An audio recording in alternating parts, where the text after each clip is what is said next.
Hey guys, welcome back to YouthCast, a podcast for the youth and by the youth. On today's episode, we've got someone extremely exciting for all of you. He's the founder and CEO of Main Street Marketplace, Vedant Lamba.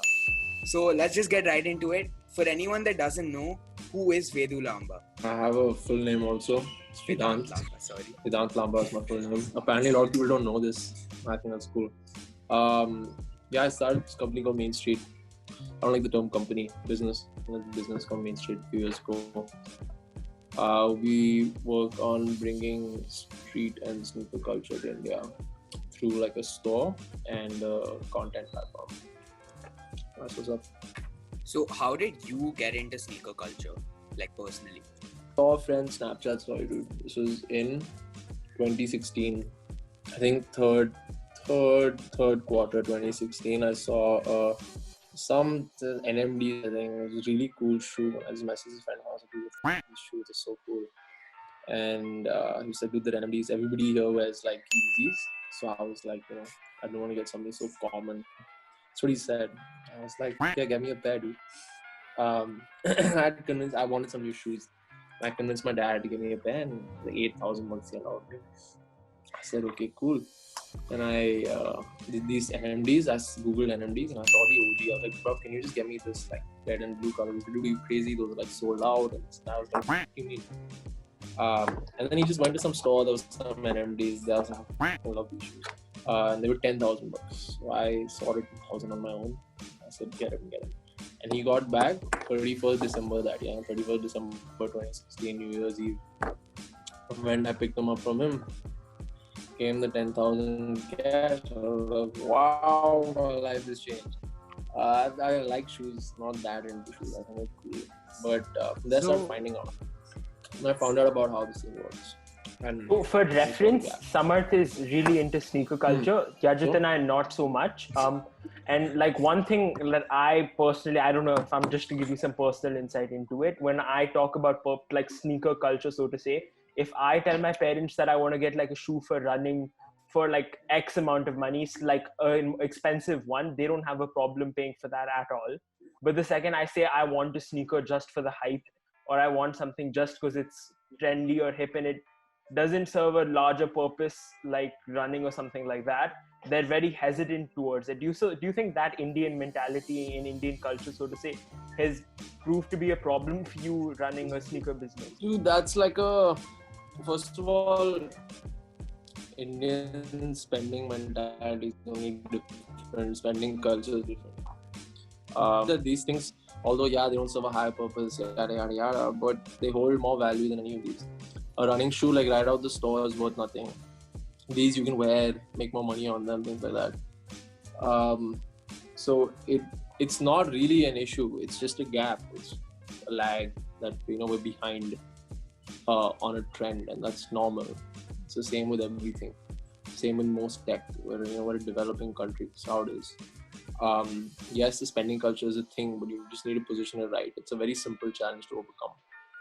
There's enough space, and we've been doing this way before it was easier. Right now it's so prevalent, so it's much simpler to jump in and serve an existing audience. The creation is the hard part, and the first convincing of the first gang is the hard part. We're way past that though. India's already picked up. Now it's a game of signaling. So do you, you obviously got into the sneaker game at a very superficial level, right? To which I think most people at this point, as you said, most people are into that. I didn't. No, that's the thing. Oh, okay. I couldn't ask my parents for a pair of shoes once every 3 months. I couldn't ask my parents for a pair of shoes every week. Couldn't ask them. Look, I mean, I don't want to be shitty or ungrateful. I've grown up in like tremendous privilege. I'm very, very, very grateful and everything. But like in my home, parents just didn't give a shit about like high fashion. So I was a little bit enamored by it all my life. But I tell my parents I want shoes for 30,000 rupees. Nobody can myself. It's as simple as that. Like, it's not even a conversation. Like, don't be ridiculous. You want to choose 30,000, which is fair. It's completely and wholly fair. So I never had to ask them. So this just led to I never got into it superficially, I say, because I got into it when I saw the opportunity for the business. For me, the whole incentive for it was the business. I saw massive opportunity. It was in a phase when I was entirely obsessed with business. I jumped in. So a lot of people don't understand that while you are investing a lot of money into a particular shoe, which you might not think is worth it, it's not just a shoe for use, right? Even after you use that shoe, you can still probably sell it above the retail cost and make some money back. So that's actually pretty nuanced. I think the only economically the explanation to this is that they're just like stocks, so valuations are dependent on external factors, and this affects consumption pattern. So when I say consumption pattern, I think a balance sheet, an item is an expense when it's been consumed. It's an asset when it hasn't. So if you buy a pair of a regular pair of shoes, 15,000 rupees, the general releases. So I can go to the store and get another pair of 15,000 myself. What you have in your hand is no value. So the consumption of that 15,000 is much faster. On the other hand, if I buy a limited edition shoe that's released at 20,000, it's impossible to get a retail. It's now whatever 35,000. I buy it at 35. Even if I wear it a few times, I can still sell it for 30. So when I buy it at 35, it's an asset worth 35,000 right now. As long before I use it, it's still an asset worth 35,000 because I purchased it in an aftermarket. Value might go up or down. Even if I use it and sell it for 30, my expense is only 5. Whereas on the other end, the thing is the shoe which you can't sell because it has no real aftermarket value in theory. That's a 15,000 rupee expense. So in this scenario, buying this 35,000 rupee shoe just makes a lot more sense financially. Okay, that makes a lot of sense. And how do you go about generating user awareness? Because I feel like that's one of a huge problem in India, just awareness around. We started as that, dude. We started as a YouTube channel to do this. So we covered drops, we did like videos about it, we did podcasts, we did the whole thing. We invest heavily in content. So 90% of our team is only about content and not making money. It's only about generating awareness. And the small numbers, because it's a niche audience, it's a niche crowd. We're more about convincing one person at a time to get involved and understand. We spend a lot of time personally educating people about what the scene is, and then we service them, and that's how we make money. Yeah, so Right. you've So I spent think- what, like 2-3 years on the Main Street TV channel now. So like, have you seen any like drastic changes in like the mindset of people here? Oh yeah, dude. It's now what's happened is since product quantities in India have increased, people have seen option to make money. Now what's happened is as people find out about it, before they can become sneakers and become obsessed with the entity, they see an option to make money. Opportunity to make money is a much easier to sell idea than a story and a collection and a passion and enthusiasm and a hobby of sneakers and whatnot. So resellers are like dime a dozen each drop. It's pretty cool. I think it's really dope. Because each of these guys are gonna do their fair share on growing like the market. Yeah, so there's like no competition right now as such, right? Like everyone's just growing the market. Of course, there's competition. Technically, there is competition. The market's so small, it's stupid to like want to monopolize something so tiny. Everyone's trying. Everyone's game on and slam, but they're all servicing an existing market which is so small, so small. I see no value in like chasing that competition. They straight blinders on. People like resellers straight up undercut us left, right, center. They will sell the same shit saying, Main Street sells it for so much, I'm paying so much. I don't give a shit because I know what we are valuing items at is at a fair like Indian market value. Not our USP is not that we have no share. We know what it's worth. We know what it takes to get it done. I think what Samarth's getting at is like there's no consolidated sort of like again for people who are already sneakerheads, like they can obviously find resellers, they can get in that sort of circuit. But for somebody who's trying to get into the outside, there's no like consolidated. It's an unregulated industry. It's very unregulated. Exactly. It will be regulated soon. I'm working on that end of things, though. Like Main Street is sort of a brand that for somebody like me who's let's say now getting to know about this sneaker sort of industry, so to speak, it's a brand that has value to it, right? Like individual names don't work as much as a brand. Yeah, There is Instagram pages. There is more value attached to this. Not much. Still at a very, very, very nascent stage. Like growth period has just started. It'll become like a scene soon. Over the next year. Now it's forming into like being a proper business. It's pretty cool. right. Also, like the business model of a consignment store, which is to again like get the limited stuff and sell it for sort of a convenience sort of perspective. Like that's also not a model that people have been able to digest till now. Like in the sense that like now people are starting to understand what consignment stores are and how that works. Normally, I feel like if we didn't start I feel like if we didn't start using the word consignment, it wouldn't have been as much of a thing right now. Kind of regret it. It's flattering. We use so much now. Most people like they say consignment, but like if you have the shoe, I'll sell it for you. Okay, it's consignment. The idea of consignment is the physical stocking of the product, and that was just our solution to having no money. We don't have any money, and having money to buy shoes. Like we just take a shoe, we get an audience, and sell it for you. So we branded it fancy, calling it a consignment. Just do it. But that was the only solution at that stage for a market which had such less traction, such few consumers. If we allowed people to list product with us from home, there's no guarantee that we get shipped out to the consumer. There's no guarantee that it's legit, all that. So before we get into your personal story, just delve into this entire sneaker business. For somebody who's starting out, like you obviously mentioned, like it's sort of like the stock market where the prices of shoe and their values obviously depend on external factors, right? So through your experience of Main Street and like personal reselling shoes, like could you provide some like insight to that? Like obviously, like for somebody who just wants to get into it or have this internal feeling of like, now you got to invest in one item and flip it in a second and a third. Make customers, find customers more from your network.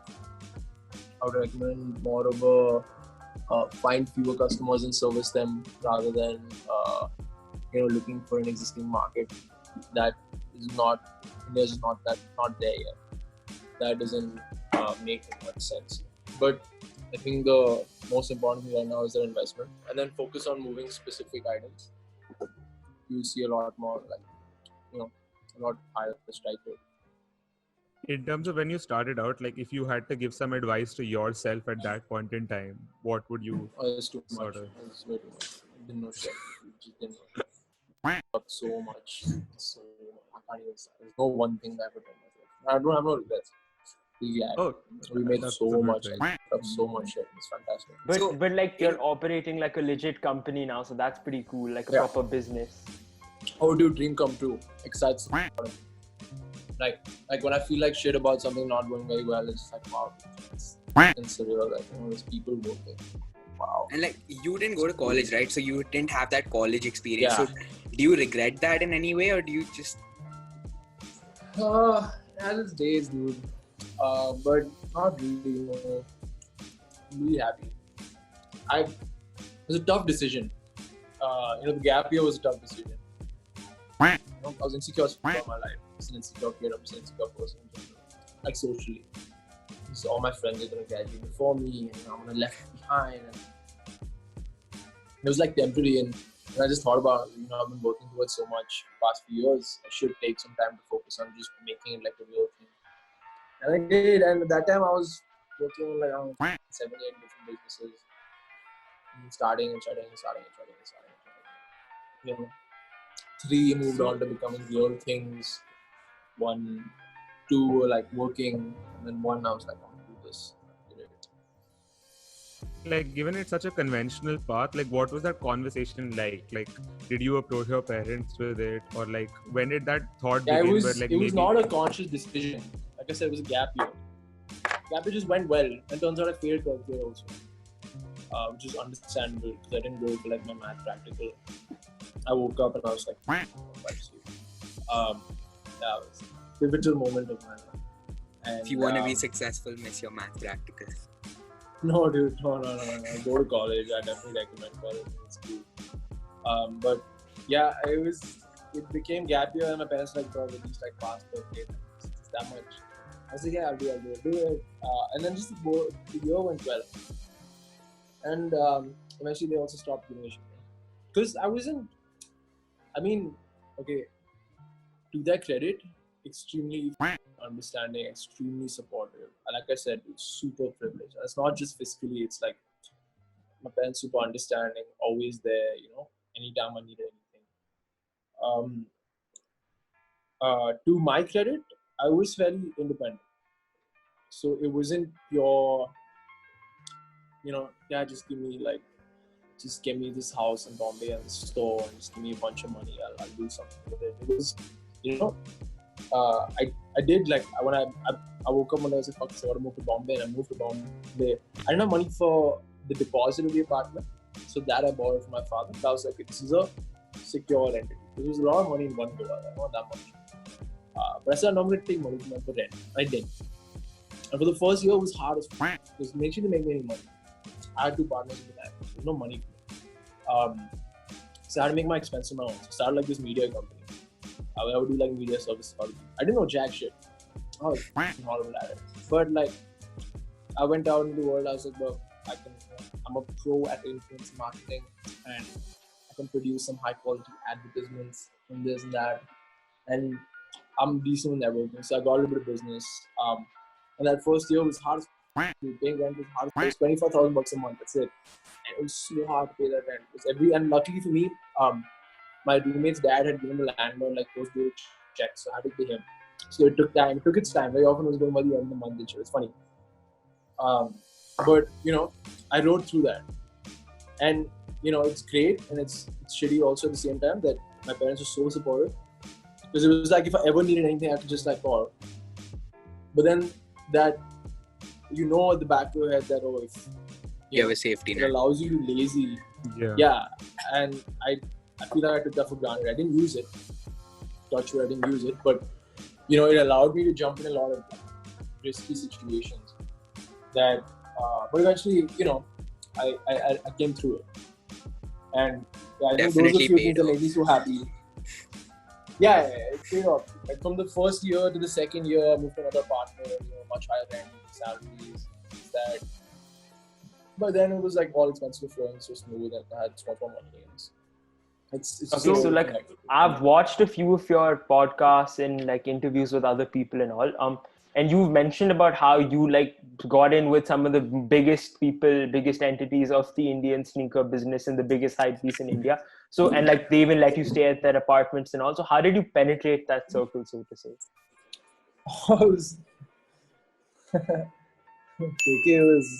KK was just like, he found us and I was like, what are you selling? I was like, we'll sell it for you, Consignment store. I said, okay, and I was flipping his shit real quick. He's happy. We just hung out and we just became really good friends. He's like my brother, dude. It's like my dad almost. He's like my Bombay dad. I stayed with the guy so much. It's just good. I just think I'm good with like, I see value in a relationship. I know how to nurture it. I think I'm good with that. My mom's a therapist, so I grew up very frustrated about not having my own feelings validated, but constantly learning about the other side. It's really annoying to me because at every stage, my mom's around something. Mom's explaining to me why the psychology of it. Yeah, she does this for her passion. She's a counselor for underprivileged cancer patients and law students. She doesn't have any money. Like at my early stage, my parents make fun of her. I don't make money. But I started realizing the value of understanding people coming from her. Like business is, it's about being right place, right time, doing the right things, checking all the boxes, and also getting lucky.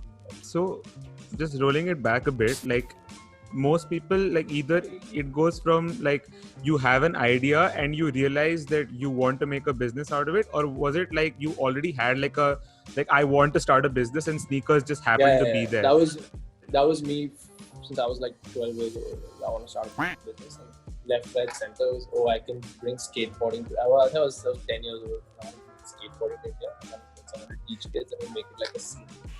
I didn't do that. And then it became photography and I started optioning money. And I was 13, 14, I started taking photos of people.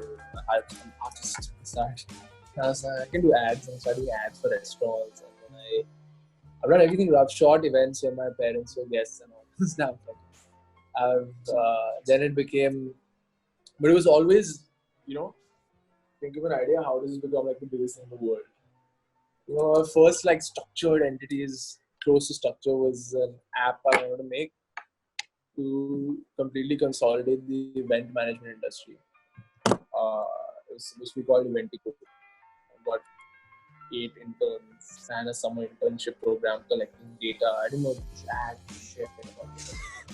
But like I started using my dad's office after he was gone. I used to wear a shirt and trousers and backpacks. That's the best part.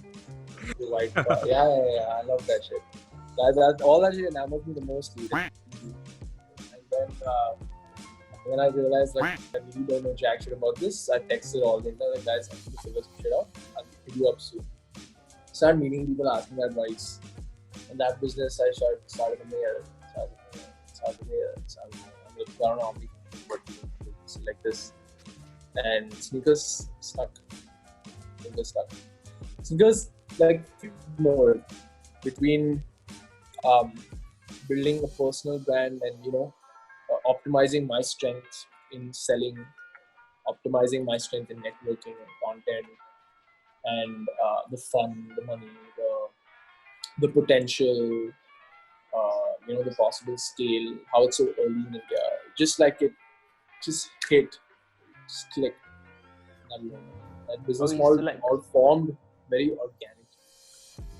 I couldn't have thought of that. I learned it on the job. Right. So I just kept reiterating. So you mentioned like the different scales of. Yeah, I was just saying. So like you mentioned you guys the different. Listen way too much. You got to start interrupting.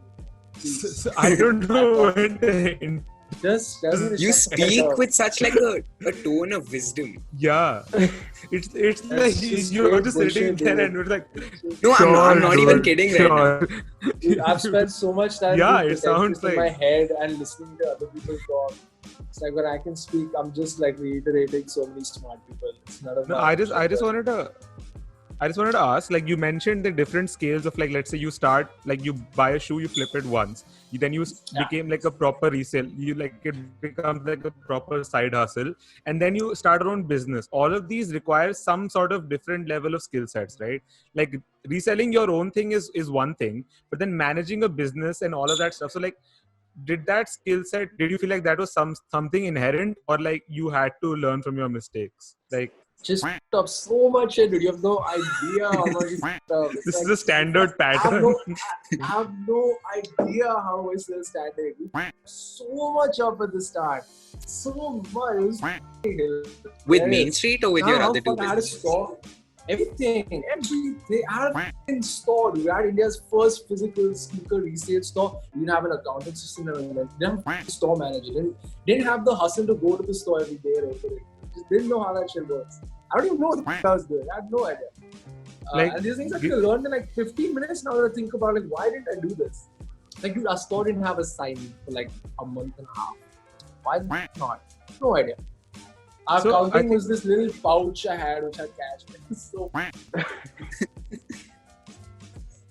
you reopened your first physical store, right?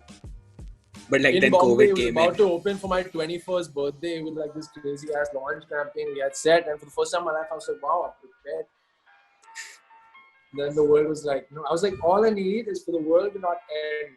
It'll be good. As long as the world doesn't come to an end, I've done all I can. And then I was too much to ask. 19th night, I found myself in a car, moved back to Pune. It's my 21st birthday. It's so funny. So like, obviously there's a constant theme of like the success that you've managed to get today, like all the stuff that you've done for Main Street is obviously through a series of failures, right? So like, what sort of like obviously I think like the way you've got is by like shortening that feedback loop of, okay, I've done this wrong, how can I do this better, how can I, correct, like you heard Kunal Shah speak, or you listen to Kunal Shah content. This feedback loop is a theory of his. It's fantastic. I listen to a lot of podcasts, so maybe. But like, if someone wants to start their own thing, because like a lot of people are trying to deviate from the standard, typical college to whatever, and they want to start their own business. But like often they get too bogged down by the MBA books, the CEO books that you find about like how to run your business, and they need to learn from their mistakes. So what advice would you give to shorten this loop? Most people, their failures just end up being there. Like it's over, you know. I think one thing that's very important to remember is that almost anything is equal to nothing. So even if you almost make a sale or you don't make a sale, it's still 0 rupees. This is the wisdom I was talking about. Shortening feedback loop is where value is. When there is an output, is when you can reiterate. People often think that this trait of perfectionism is a lot of value because they will do all they can themselves. But what you need to understand is that the value of two perspectives is exponentially larger than the value of one. It's not just double. It's worth a hell of a lot more because at that stage you get so much outside feedback, and the reiteration is where real growth happens. It's because you have one output that you can refer to and see distance. When you're doing something yourself, you can't see how far you've come because you're technically still in the same boat. You need to boat on scale before you can look back. Basically, I just think it's very important to output without giving up. That your content is never going to be good enough. Your first piece of content has to be shit. Just be okay with putting out shit. Just be okay with being called. If you're okay with being called, you will be fine with life. This is constantly us reflecting to our first episode. Yeah, it's fine. It Such doesn't have to be good, dude. You want to go back and see my first videos are so shitty, dude. And then you have to see where you are now, and if there's improvement, and then you're like, it's cool. If there's no improvement, you're like, why the fuck not? But okay, so like all teenagers want to make money. What would you suggest as quick ways for teenagers to make money other than selling shoes? I thought you were going to say drugs. Yeah, drugs is great. Drugs is great. No. I don't know. I haven't tried. Don't get me wrong. I haven't tried. Money. I just need to keep our eyes open, dude. It's about looking for there's always opportunity to make money. The best form of making money is when you are making more than money. If you're making just money, it's pointless. So I would say best ways of making money are if you can offer to do something for someone that will involve you learning something. This also means a lot more growth. This also means that this money will make you more money in the future because you're not just extracting value of a current skill set. I would say this is the best way to make money. It may not be the quickest, but it is the best way. Another way would be, I don't know, man, start coding, offer people, help people build websites. There's 500 things you can do. Just do this. I'm not the right person to ask this. I'm the wrong person to ask this. Yeah, no, I think you're right in that sense. So like, one, obviously people want to get money because they want to be financially independent in that stage. So they're not like completely reliant on their parents deciding for them. But also, again, I said money is pointless because if they have that money, they haven't learned any skill to do anything with it. They'll just waste it away. No, but also you definitely want to make sure you study money as well as you study anything else. I don't think there's put enough emphasis on. I was again very lucky to grow up in an environment where my dad just speaks money. This is what he does for a living. He trains like big corporates on finance management techniques. So my dad's never like dumbed it down for wealth creation. He won't talk about a Gary Vee and Navar Ravikant, personal wealth creation. How do you create wealth for yourself? My dad speaks only business. He's like, how does a business double down on them? You look at a balance sheet and tell them, do X, Y, Z things. This is how you fix yourself. Because 99% of business failures in the world are not because their product was shit. It's because their money management is bad. It's very important to understand in life that the enamor of the startup world and business in general has driven home in the mass audience that you build the right product and it sells itself and makes you rich. That's not what happens. The key to business is distribution and not product. A lot of people think you make the product, it'll sell. But if you focus your energy on selling, they're two separate things. You can sell first and then develop your brand. I was very anal at the start about a brand needs to be this, that's the most important thing, whatever. But it's very, very, very important for a business to make money. If you're not studying your money, it's very likely that you're going to tank. You focus on the money first, you study that money, you build the money, build distribution, and then you can afford the privilege to have brand. There's just so many privileged people are starting businesses today. They're like, oh, my product won't be ready for 3 years. It's like, bro, why? Where's all this money coming from? This bottomless pit. It's so like, I wouldn't feel good about myself if I was running a business which wasn't sustaining itself in some way. It's so important to just study money. So India generally just has a pretty poor financial literacy, right? And I think I think like this entire resale market and this resale game actually teaches a lot of people about something that you might not learn generally. Yes, I have said this. It is creating a lot of financially literate young individuals. On its own, unknowing, you are investing in assets. You're turning ROI. You are understanding. A lot of resellers, I feel, if they did understand a certain few financial principles, would run much more successful businesses. Just to give you an example, like a lot of these guys are very strict about their margin. What they don't understand is what they're here for is an ROI. And ROI is not based on a specific sale; it's based on a chunk of money. So if I buy a shoe today for 10,000 rupees and I want to sell it for 20, double my money. But tomorrow, after I buy today, tomorrow someone offers me 12 for it.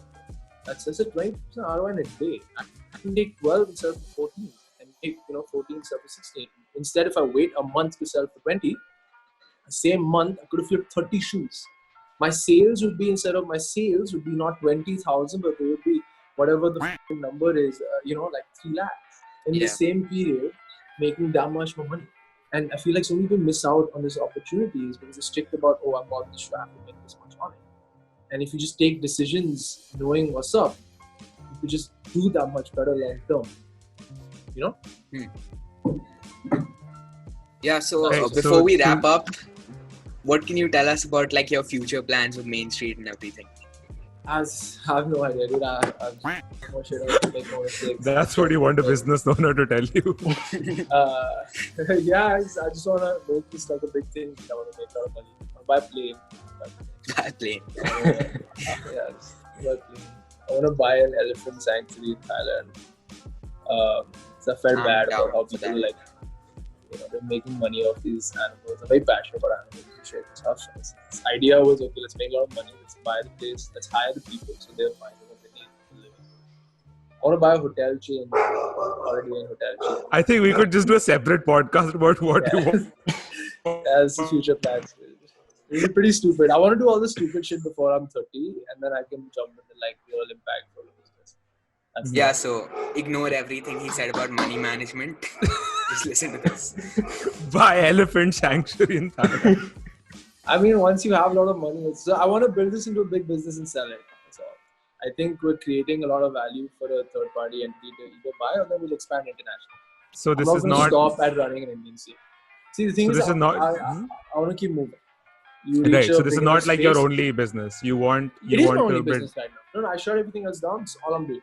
Just 100% focused for once in my life, and we'll see where it goes. So we started the business. Right. So in this podcast, we've covered an insight into Vedant's life, the interesting story of Main Street, which you can check out in the link. If you want more of Vedant's interesting personality, you can check out his YouTube channel where he started vlogging. And we've tried to cover all aspects of somebody who was already following Vedant and something you could get out of this, as well as somebody who wasn't into sneaker culture and at least has some idea about it now and can check it out in the future. Okay, I think that about sums it up. Thank you so much, Vedant, for being here. It honestly means a lot to us. And you didn't just share your own personal story, but also gave some really valuable insight into how to be successful in the business world. And when everyone's dream today is to be an entrepreneur and be their own boss, it's really cool and inspiring to see someone as young as you and as close to us in age already having a well-established brand and doing what they love. Thank you guys so much. If you made it to the end of this podcast, be sure to like and subscribe if you're watching here on YouTube, and if you're listening on Spotify or Apple Music or any other streaming platform for that matter, be sure to follow our podcast so you never miss an episode. All of Vedant and Main Street Marketplace's links will be in the description. Be sure to check them out if you haven't already, and we'll see you guys next time.